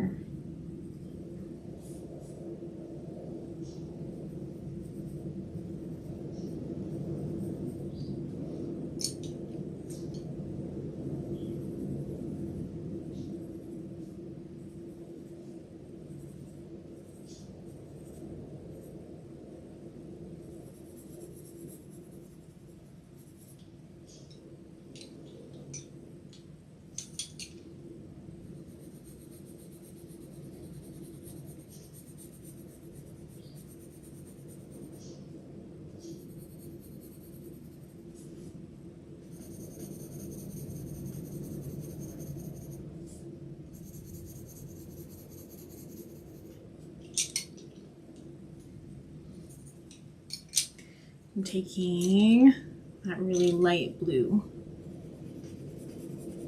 Really push that color in.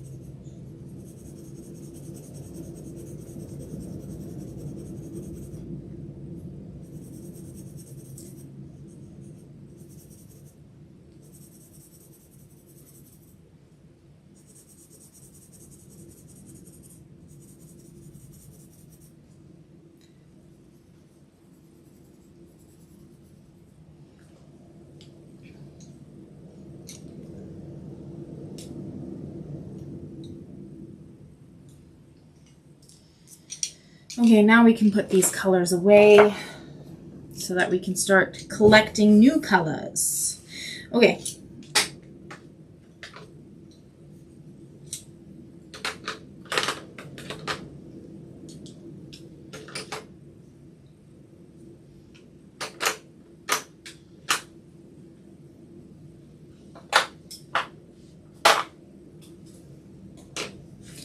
I'm gonna need black, we're gonna need gray, and we're going to need dark red. Which dark red do we need though?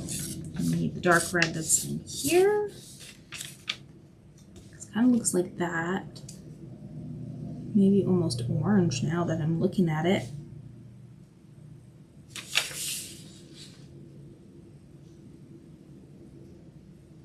This is the red I need.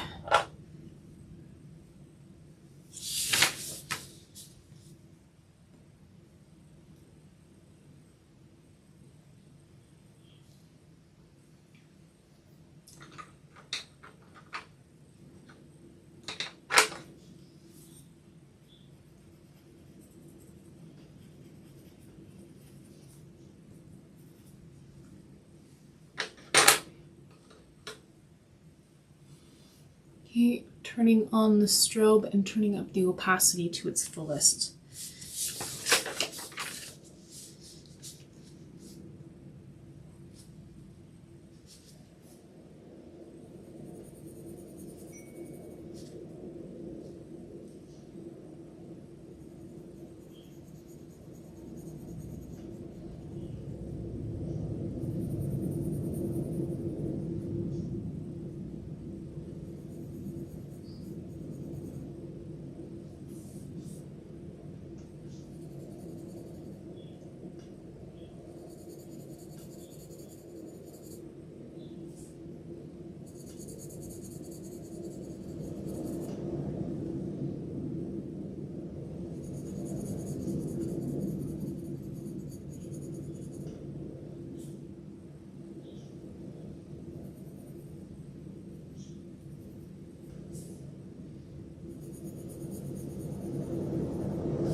I only see the red around the outer edge. I don't really see it on the inner edge.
Okay, let's blend, push that right into the page to really make it pop using the colorless blender.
So I'm almost done for today.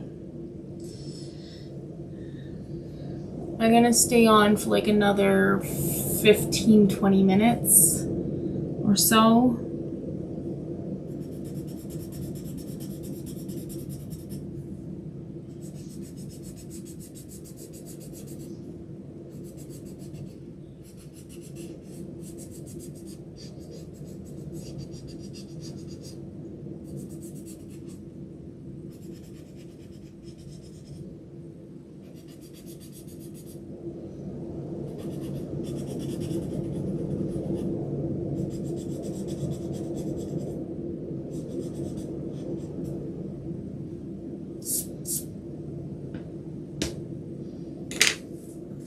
That's very gonna pop out. That's really, really gonna pop out. So let's take a little bit of white.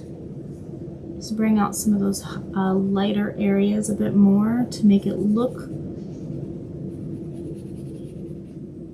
like it's not just a flat, solid image just hovering over top of his shirt, that it actually looks like it's part of his shirt.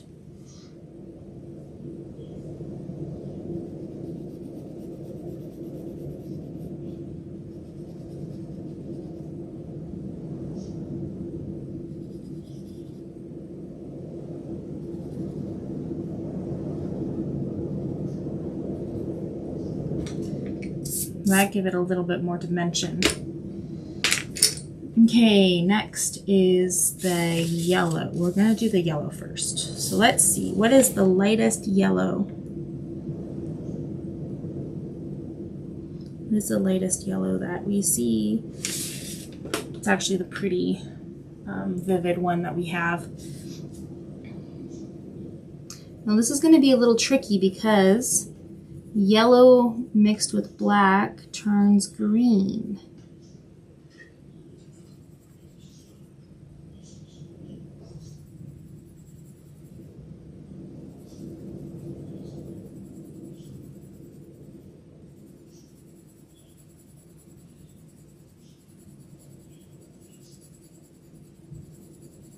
So just doing light pressure and circular motions. We still need to add some dimension to it. So I'm not sure what colors I'm going to add yet, but we are going to need something.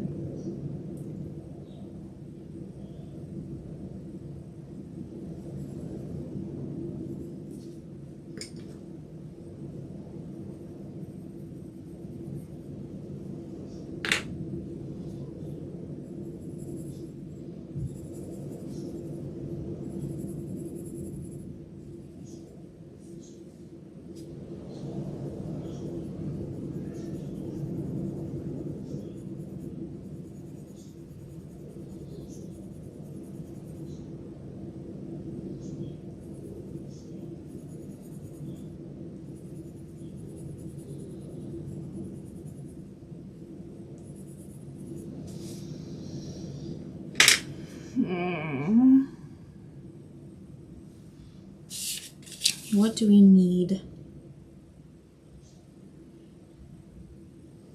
We need like kind of like a reddish orange in some places. Maybe a little bit of gray in others. Let's see, is there another orange that matches this better, or brown?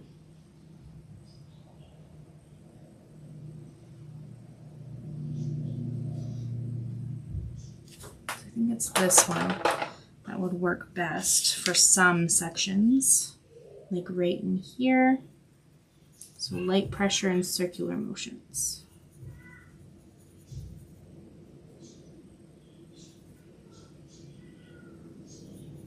It's the only spot that I see it. And then a very little bit of gray.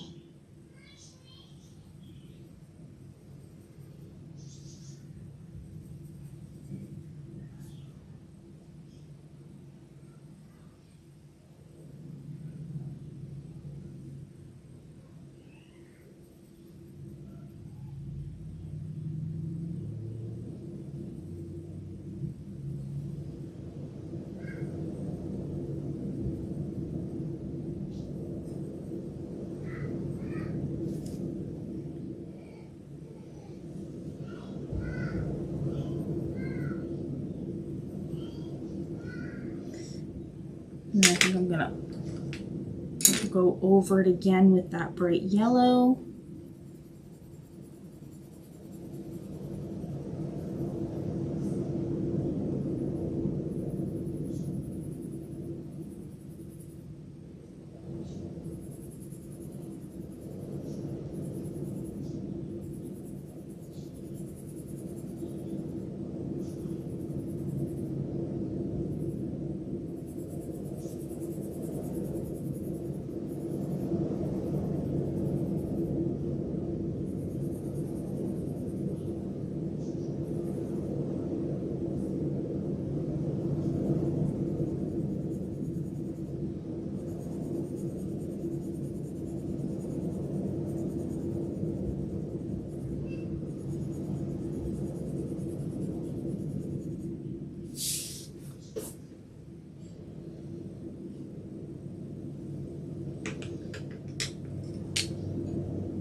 You want to be very careful in not blending that black right into the yellow because it just turns the yellow green. And I'm pushing the pigment into the paper so that it's more vivid and it's more solid looking.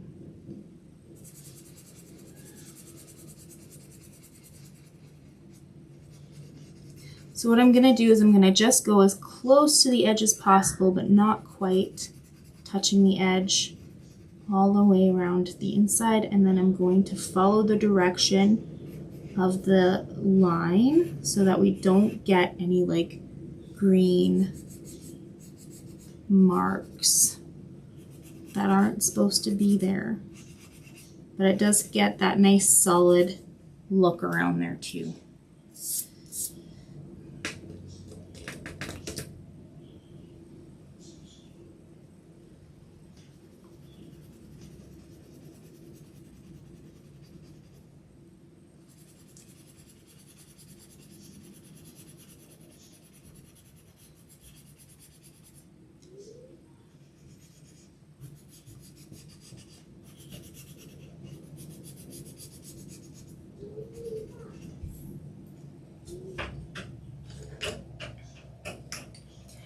Jenny, I'll be out soon.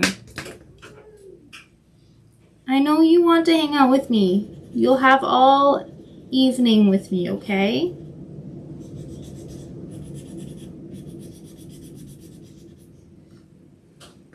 So that's it for the yellow.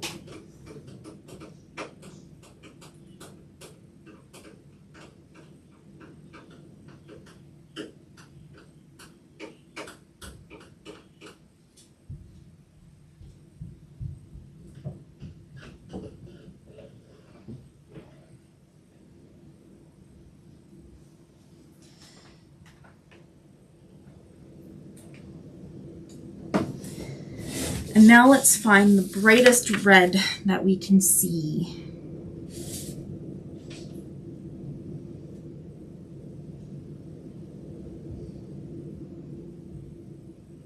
It's almost got fuchsia in it in some areas. Let's start off with that.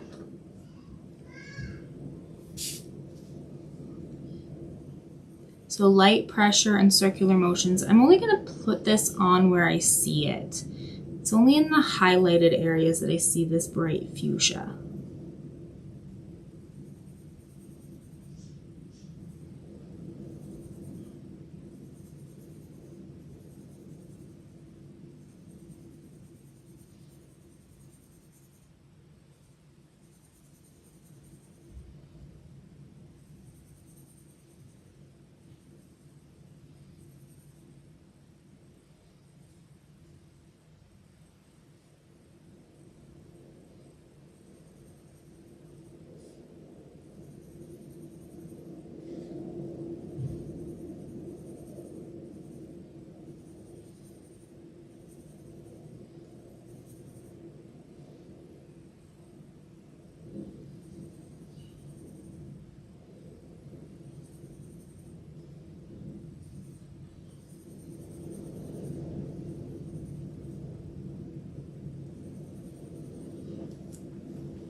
Okay, the next red that I see is a deep red.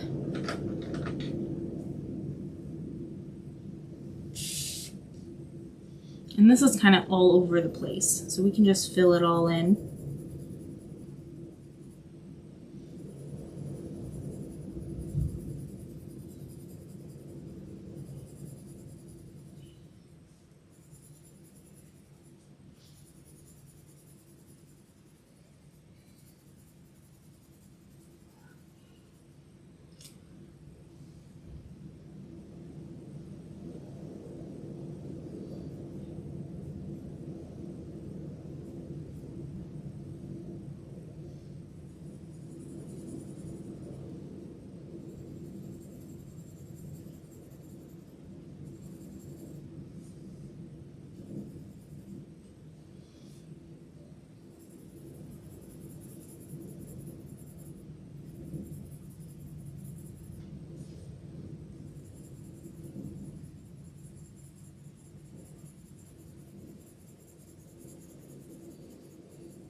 Okay, the next color.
Jenya, I know you're there. I know you're there, honey. I will see you in a little bit, okay?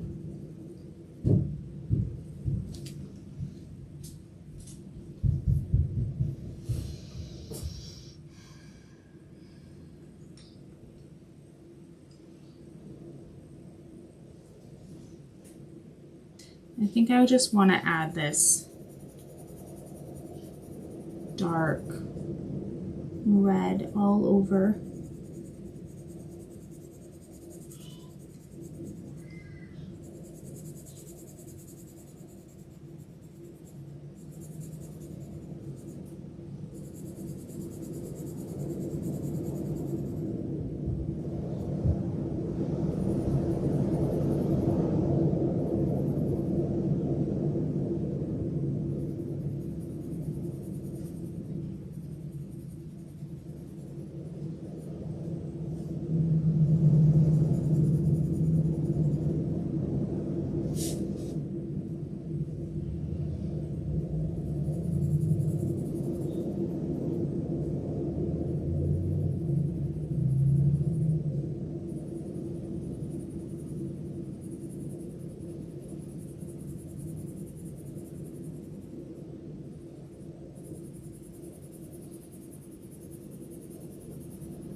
I just ran out of things to say. I said a lot of stuff at the beginning of my videos, but yeah. Sorry it got boring.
And the magic trick, a colorless pencil.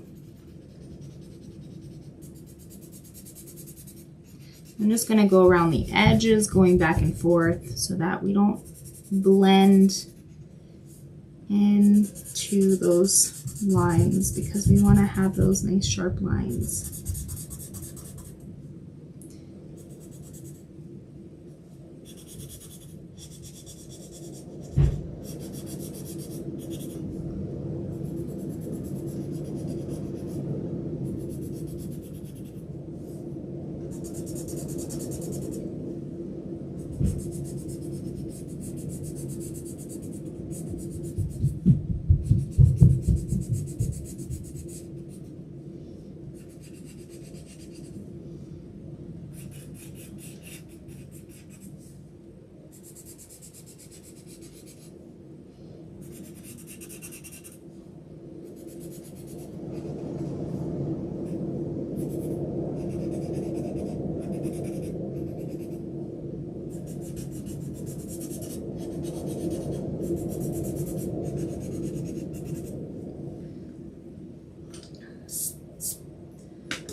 Okay.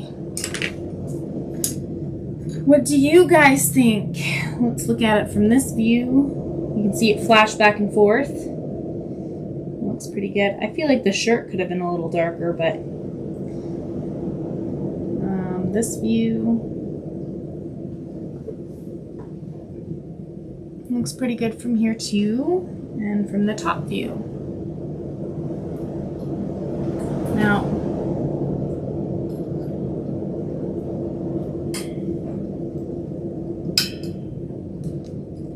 let's remove it so you guys can actually see the whole picture here. Yeah, so this is what it looks like. We still have the chickens, the screaming chickens in the background, and then it's done. So just gonna quickly do a quick thing.